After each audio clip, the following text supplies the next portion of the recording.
This is a classic navigation type of problem. And here we go. I'm going to read it to you. Instruments on an airplane show that it is flying 190 miles per hour in a direction of 204 degrees. The wind is blowing 27 miles per hour in a direction of 141 degrees. What is the ground speed and actual direction of the plane? Alright, so I believe pilots had to be able to do this years ago. I don't know if they're still required to calculate this stuff. I don't know enough about that profession. But presumably there's great instrumentation now. What is ground speed? That's actually how fast the plane would be going if you're tracking its shadow along the ground. Okay, so it's moving relative to the ground. That's called ground speed. And perhaps the GPS navigation systems can figure that out now. I don't know what they use up there. But anyway, it's a great problem and it requires vectors in order to handle it. Okay, and so, but the plane thinks it's flying 190 miles per hour, okay? And the plane is also being pushed about by a wind that's 27 miles per hour going in a different direction. So the wind is likely to either add or subtract from its speed. It's also going to take it a little bit off course. So it's going to change all that. All right, now I'm going to probably erase all this information and draw a big picture because there's some calculations involved here. And so I'll translate this into vector form and we'll show you how it's done. I sketched out our problem here. Here's the airplane, and let me try to make it a little more legible.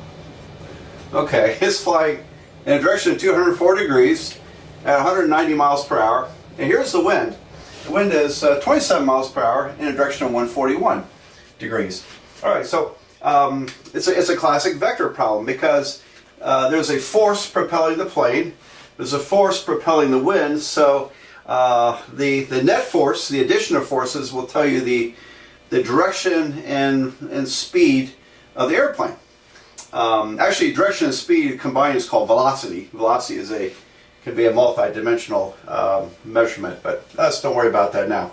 Okay, so if I lift this vector and put it over here, then the airplane is being blown off course to the right because there's a kind of a crosswind, but it's also picking up speed. The wind is adding some speed to the airplane. So basically I want to take this vector and equal it to this vector. Alright, so let's write those out. The airplane vector,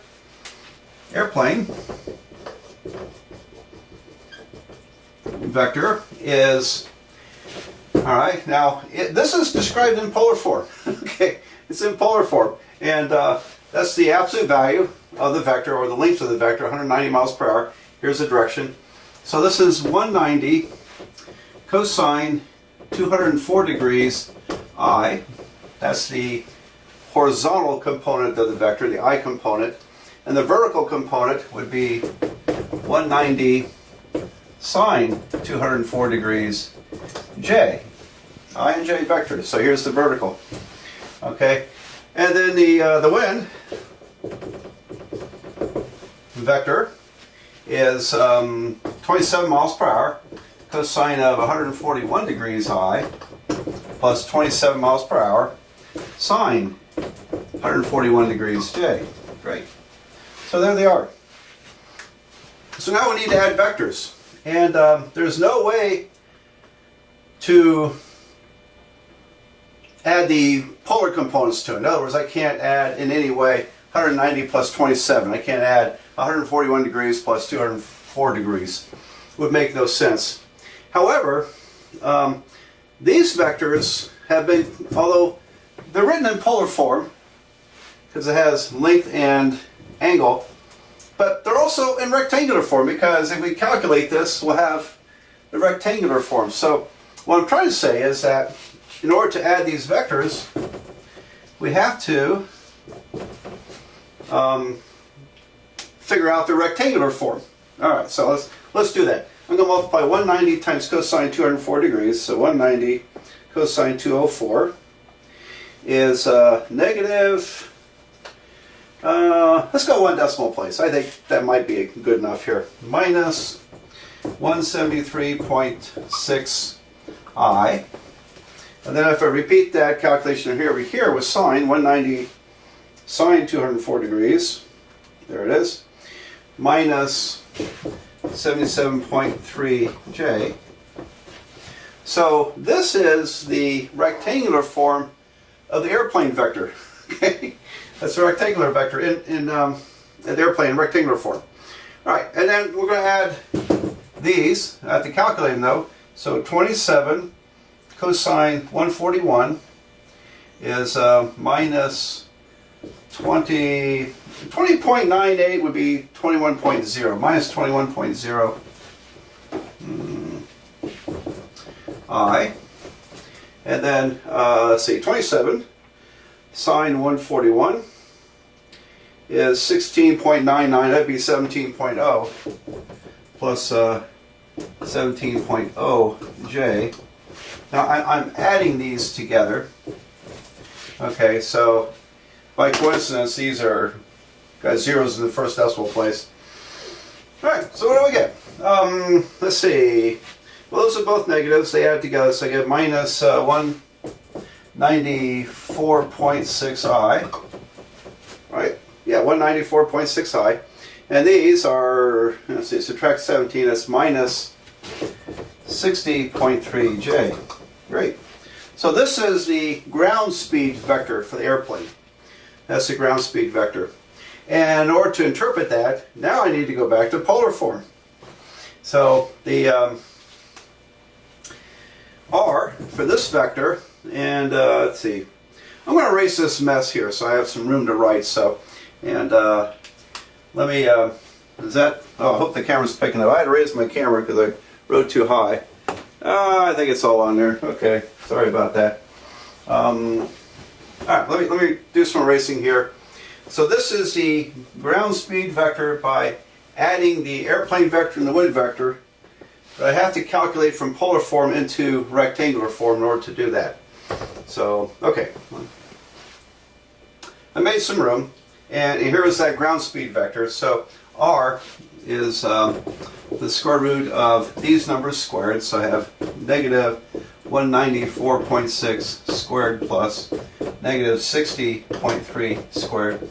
And again, I could safely ignore the negatives for R. I graded some homework recently, and I think students were confusing ignoring the negative with ignoring it in the angle calculations. So, unfortunately, that didn't go well for them. Okay, but anyways, 194.6 squared plus 60.3 squared, and I get a large number. When I take its square root, I get 203.7.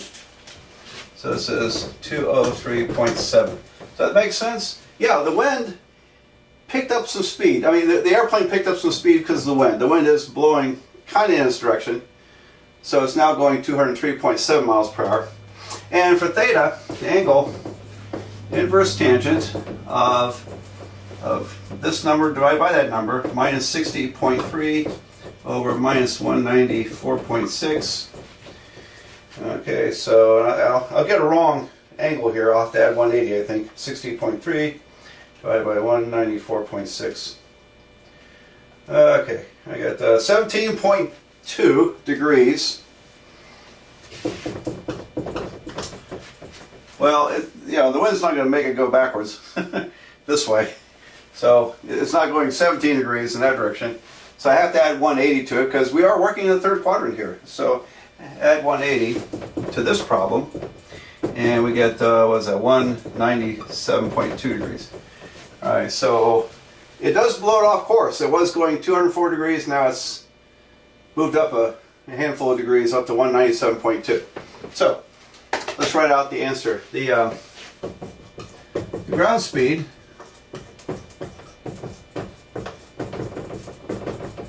is, what was it, 203.7 miles per hour in a direction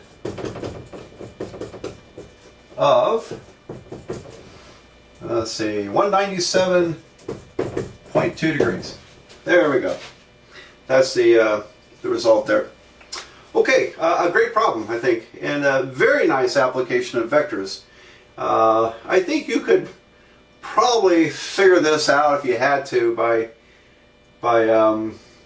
identifying points in the plane and using law of cosines or something like that.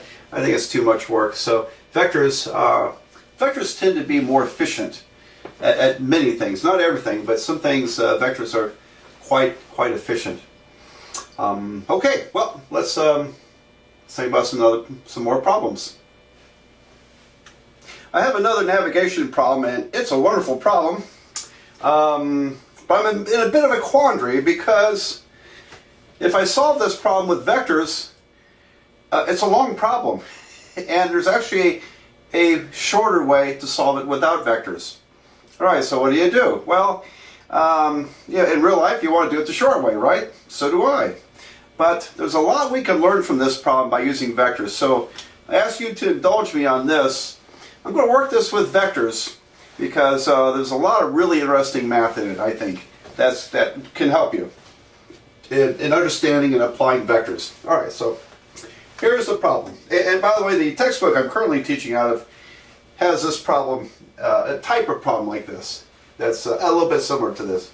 So, and it may be a little bit misplaced in vectors, but anyway, let's do it with vectors first. All right, so here's the problem. We have this is in the middle of a river. The river goes off this way, and the current is flowing this direction at 2 miles per hour. So the current is 2 miles per hour at a direction of 52 degrees. At 52 degrees, all right. .com, okay. And then from the dock, we're going to take a boat over to the island, and the angle to the island is 67 degrees, but and it's a distance of 3 miles. We know it's a distance of 3 miles from the dock to the island. And what else? The boat travels 7 miles per hour, and but we don't know its angle. So the idea of the problem is, can we aim the boat at an angle so that it will take us directly to the island without us having to change the rudder or the steering wheel, whatever it is you're using on that boat? All right, because the current is going to actually speed you up a little bit, because here's the boat vector. This represents the distance the boat will travel if there was no current at all. And then the current is going to speed it up a little bit and also show it to the right. And it's a little bit exaggerated because this angle I think is going to be kind of small. But anyway, we'll figure that out. So what I have is the boat vector plus the river current vector. This vector plus this vector equals to the distance vector, or destination vector. Okay, so first of all, I can't put speed here, because speed plus speed does not equal miles. Okay, so I need distances. In order to get the distance, I have to assume how long does it take to make the trip. And by the way, we can also solve for how long it takes. So I'm going to let t be equal to the time in hours for the trip. For the trip. Okay, so very simply then, the distance for the current and distance for the boat's going 7 miles per hour. 7 miles per hour. And if you multiply by t hours, that means it travels 7t miles. 7t miles, okay. So I can fill in this length as 7t, and similarly the current's, it's 2 miles per hour, so that's 2t. So I got this triangle, there are my angles, and it's it's a mess. But I'm gonna, like I said, I'm gonna do this the hard way because I think it's very instructive. You can learn a lot from it. And then I'll show you the easy way. And the easy way is not obvious, by the way. I don't think it's very obvious, but it's doable. So we'll come back and show you an easier way. Okay, so what I need to do is construct vectors. And the boat vector is oh,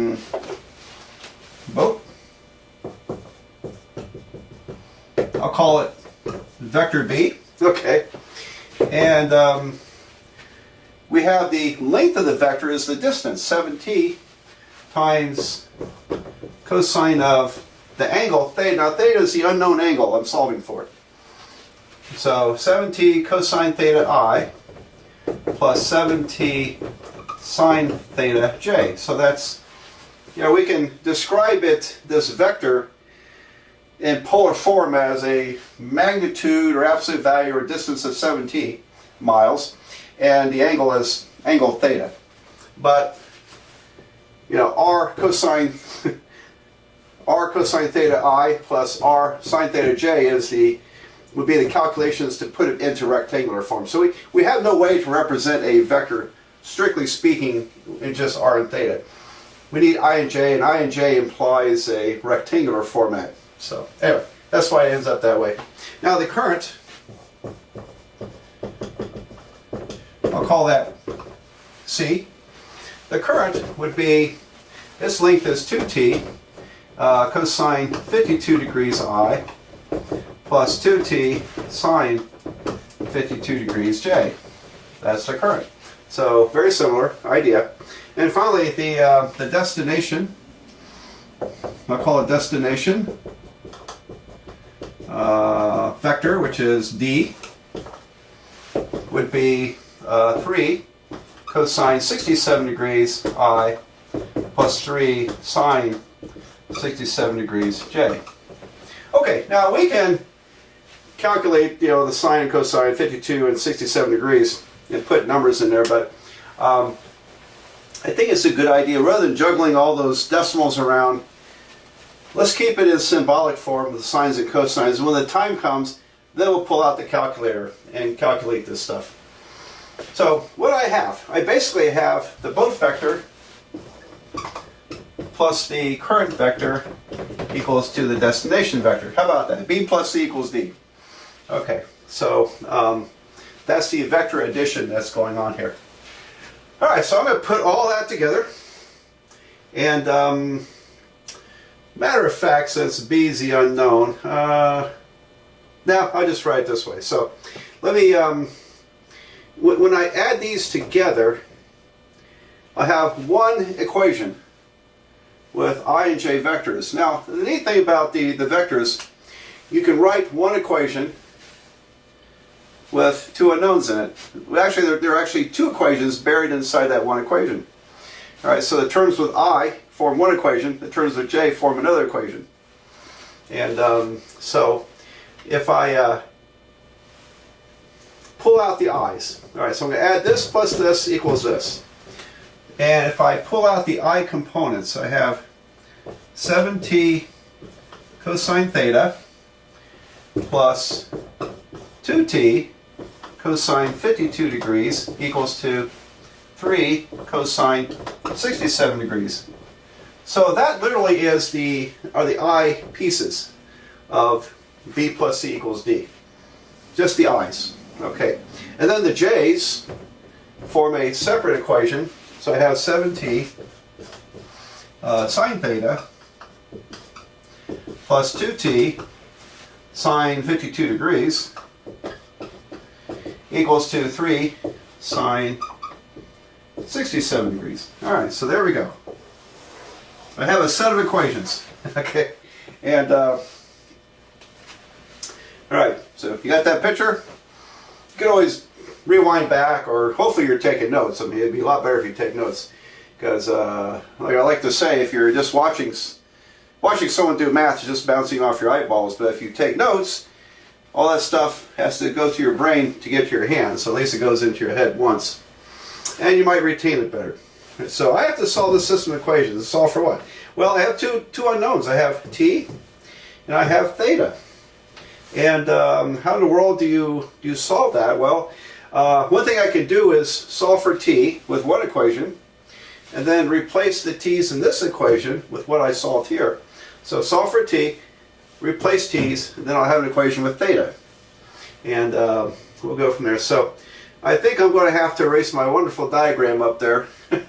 I'll have to recreate it for the easier method, and then we'll work this out. Now, I actually did this before, but I made a little sign error. I got something backwards, and I had to redo this video, and that got me to thinking a little better about all this.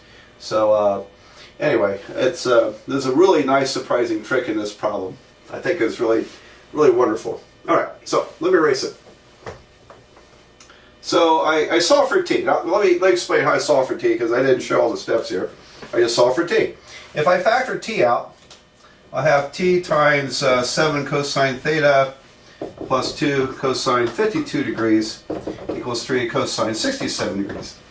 And then divide both sides by this term, and here we are.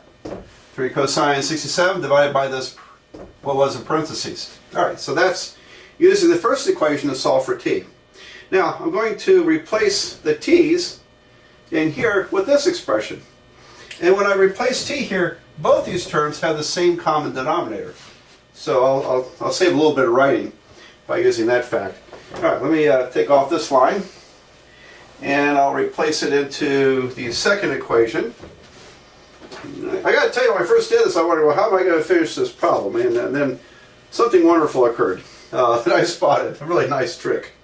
So a lot about this problem I like is just there's a neat trick involved. All right, so if I replace t, my numerator is going to take 7 sine theta times 3 cosine 67 degrees. So I have 7 times 3 cosine 67 degrees times sine theta. Let me redo that here. Let's see. We got. All right. I have the 3 cosine 67 degrees times this 7 sine theta, and then over here I've got the 3. Oh boy, I made a mistake. Hope you spotted my mistake. Did I make a mistake? No, I didn't make a mistake. All right. Now I'm going to multiply t. 3 cosine 67 degrees. No mistake. Okay, so I was looking at the sine instead of cosine. Plus 3 cosine 67 degrees times 2 cosine 52 degrees. 2 cosine... Oh, no, wait a minute. Where am I at here? 2 sine 52 degrees, right? Alright, so replacing t here, that means I multiply by the numerator, 3 cosine 67 times 2 sine 52 degrees. There we go. Alright. And then all that's divided by the common denominator, which is this part. 7 cosine theta plus 2 cosine 52 degrees. And it equals to the right side, 3 sine 67 degrees. All right, so let's make sure that's right. I replaced t with this animal here. So I have 3 cosine 67 degrees times 7 sine theta. That's good. And then 3 cosine 67 degrees times 2 sine 52 degrees divided by the common denominator, 7 cosine theta plus 2 cosine 52 degrees, equals to the right-hand side, 3 sine 67 degrees. All right, so study that. Make sure you got that. It's a bit of an algebra leap there. Okay, now I'm going to simplify this. For one thing, I can divide everything by 3. That's pretty nice. You see, because I have 3 and 3. I can factor 3 out of this part and divide it by that 3. So dividing both sides by 3 gives me that. Okay, that's a good start. Now I'm going to multiply the equation by my denominator to cancel the denominator, which means this multiplies sine 67 degrees. So let me erase this part, and I'll do that. Okay, and let's see what we got here. So I have 7 cosine 67 degrees sine theta plus 2 cosine 67 degrees sine 52 degrees. Now that's the numerator. And once we killed off the 3's. And on the right side, I need to multiply this part by sine 67. So this equals to 7 cosine theta sine 67 degrees plus 2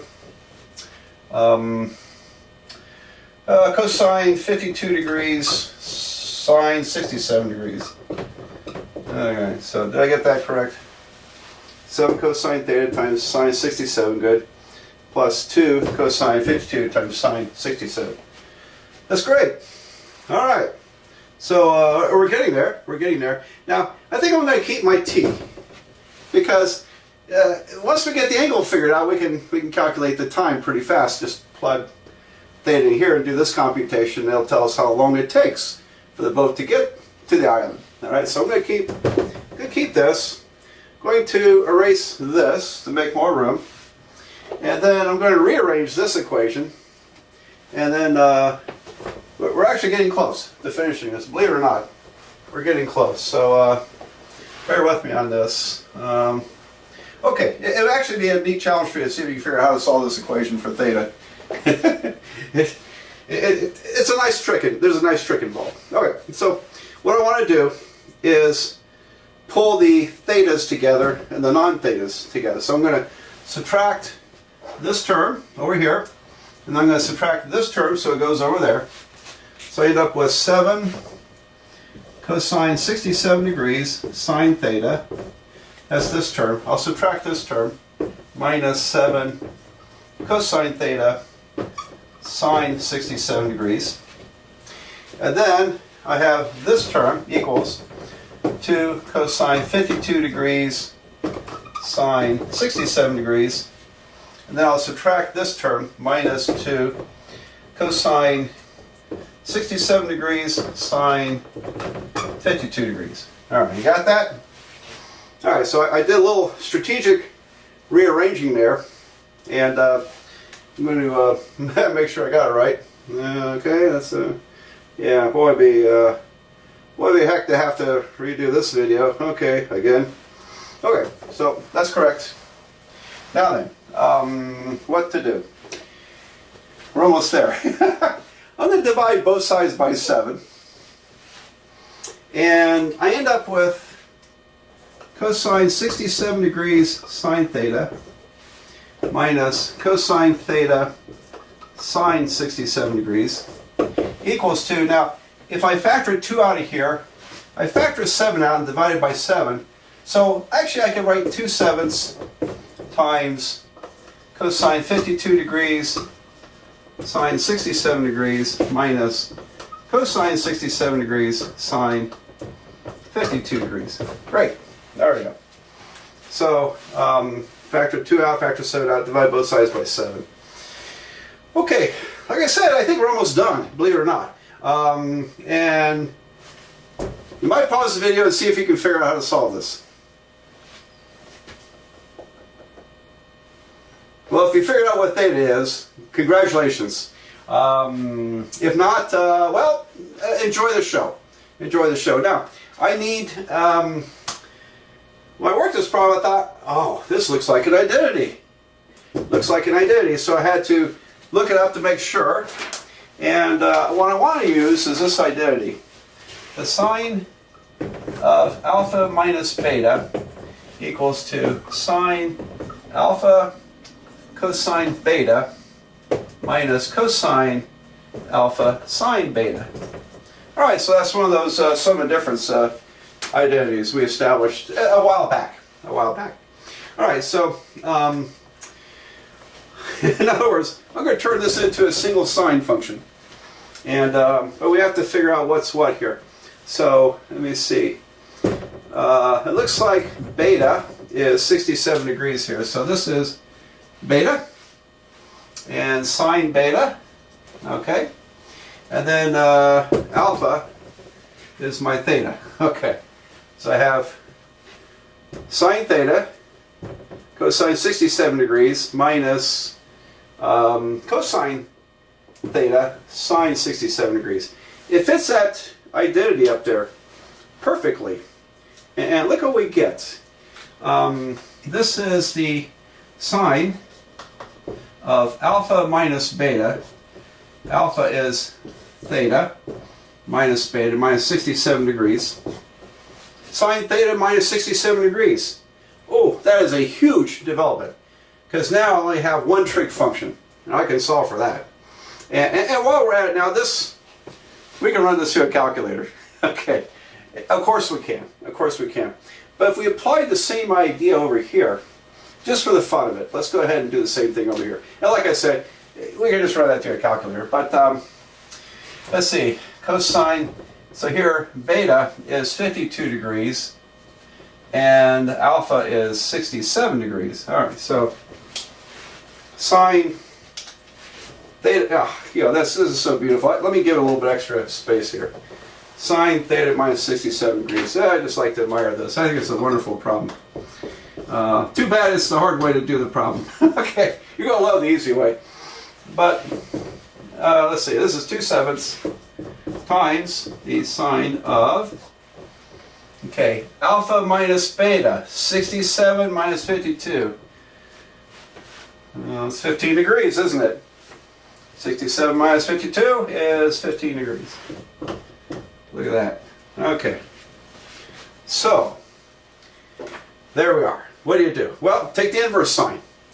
Theta minus 67 degrees is the inverse sine of 2/7 sine 15 degrees. Okay, now I think it's time to pull out the calculator. And I'll do this first. So I have 2 divided by 7 times sine 15 degrees. And I get like 0.0739 something. And now I'm going to take the inverse sine of that number, inverse sine of this answer here. I end up with 4.24 degrees. I'm going to store that. Okay, 4.24 degrees. Oh, that's wonderful. So, and really that describes, oops, lost my lid here. There we go. That actually describes how far off the boat has to steer from. It has to steer 4.2 degrees this way, and the current's going to push it back toward the island. So the guy running the boat, or the lady running the boat, if they steered it exactly 4.2 degrees to the left of being pointed at the island, the boat will go directly to the island, because the current just carries them over there. All right, but the angle of the boat would be at 67 degrees. Theta is 67 plus this, 71.24 degrees. All right, so we got it. We got it.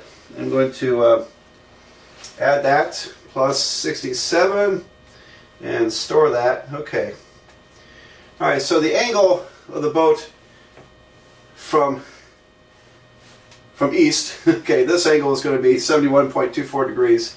I'll write all this out. And I'm going to plug it into here and to get the time. So I have 3 cosine 67 divided by, I need to put this in parentheses, 7 cosine of this angle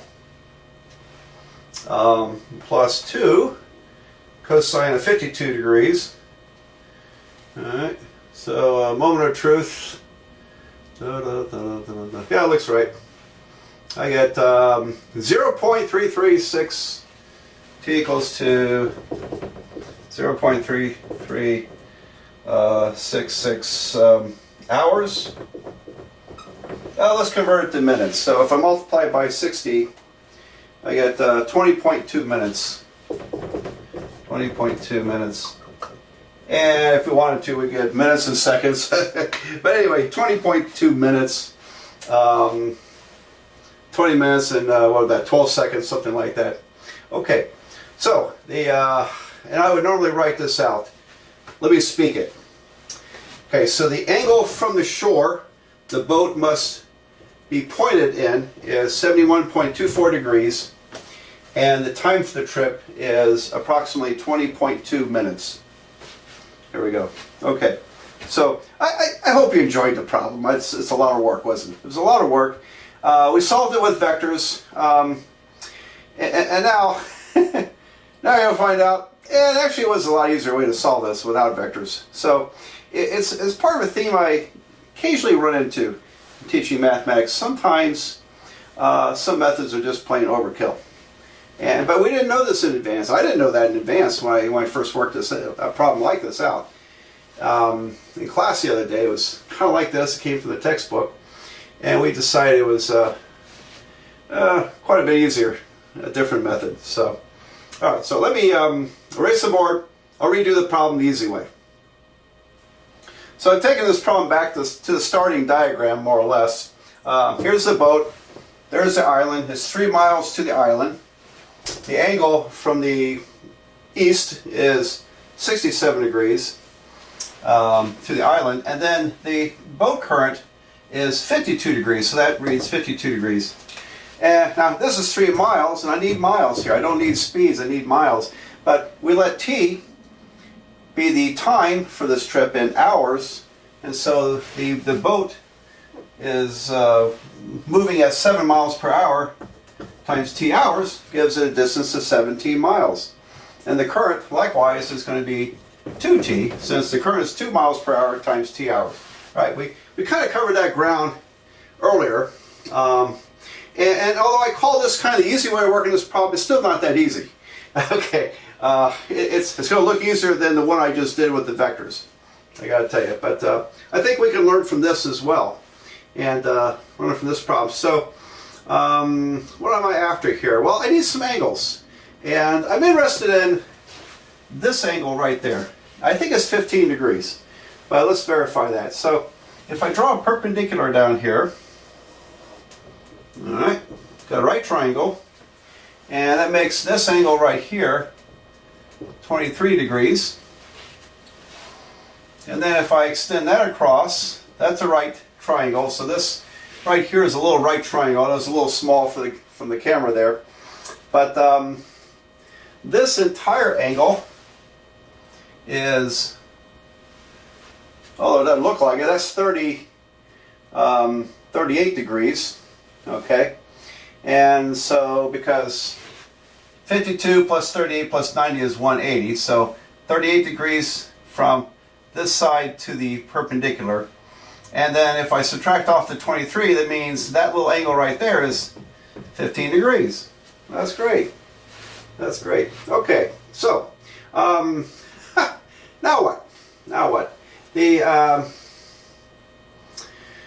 All right. Well, I think we got it, because let's use the law of sines. Okay. I think that's the trick on this one. So I have this angle, and its opposite side will be this side.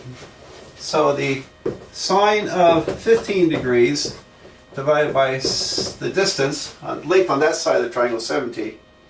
And then I was looking for this angle. What's theta? Okay. And so that's equal to the sine of theta divided by its opposite side, which is 2t. Now the reason this works so wonderfully is because the time cancels. Alright, so sine theta would be 2t sine 15 degrees over 7t. I just multiplied by 2t. And the t's cancel. So theta will be the inverse sine of 2 sine 15 degrees over 7. So I think that's what we got earlier, wasn't it? Let's see here. Make sure this works. 2 sine 15 divided by 7. And then take the inverse sine. I get 4.24 degrees. There we go. So it worked. So that's why I call it the easier way. It doesn't take as much time. So theta is about 4.24 degrees, which I believe, pretty sure is what we got earlier. Okay. Excuse me. Now the remaining problem is how much time will it take? Now I haven't thought ahead to this.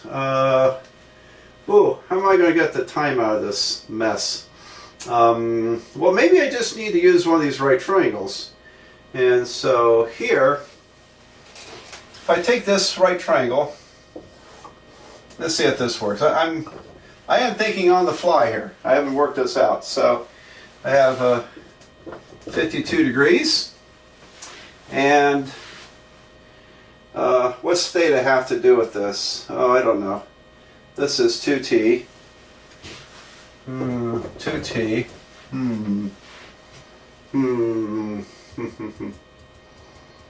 Well, I don't know. I don't know how to solve that for time. Let's see. I think I have to use theta somehow, don't I? Maybe I don't. Maybe I don't. So, all right, I'm going to, so I don't kill too much of your time, I'm going to pause the video here and think about this because I haven't worked this part out yet. So give me a second here. I'll come back and we'll finish the problem. Well, it took me about 30 seconds to spot how to solve this, and so let me show you here. The idea is, can I create another law of sines relationship where there's only one t, and we can do that. We can do that. Now, I need to know, this is the one side without time in it, time t, and it's 3. So I need to know this angle right here. What in the world is that? All right, so I have 4.24 degrees here. I've got 15 degrees there, although my diagram is not drawn very well to scale, but had I drawn to scale, that triangle would be awfully skinny. And so that means that angle will be,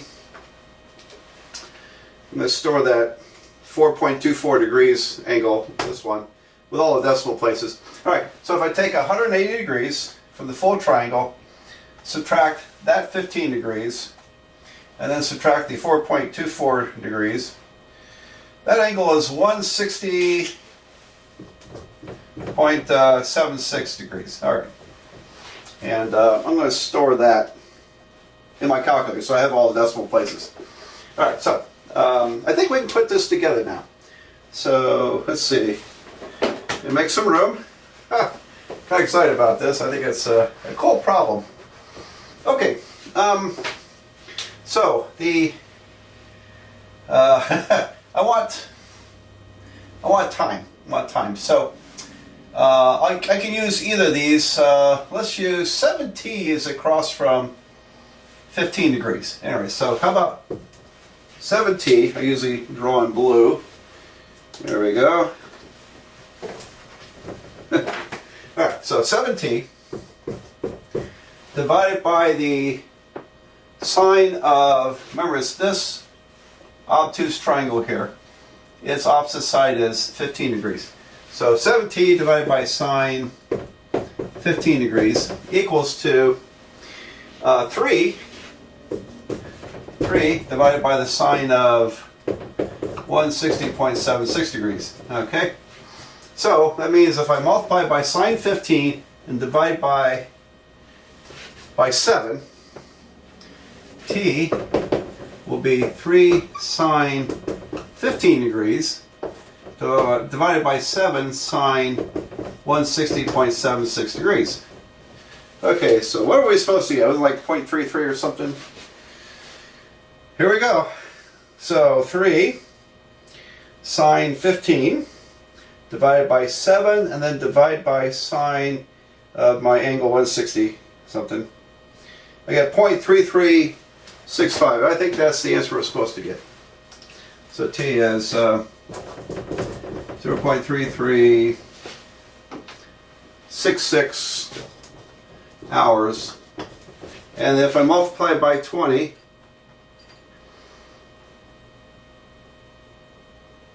oh, no, I have to multiply by 60. Sorry. Multiply by 60, you get 20.2 minutes. All right, so I recall that was the correct answer. So we did it. And this, too, I thought was instructive. Even though there were no vectors involved, it was, I think, a pretty non-trivial problem to work out. And even here, to get this to work, to solve for time, I had to use a lot of signs with only one t in it, so I had to use this side at 3 miles, and then we could solve for t. Okay, so hope you enjoyed that.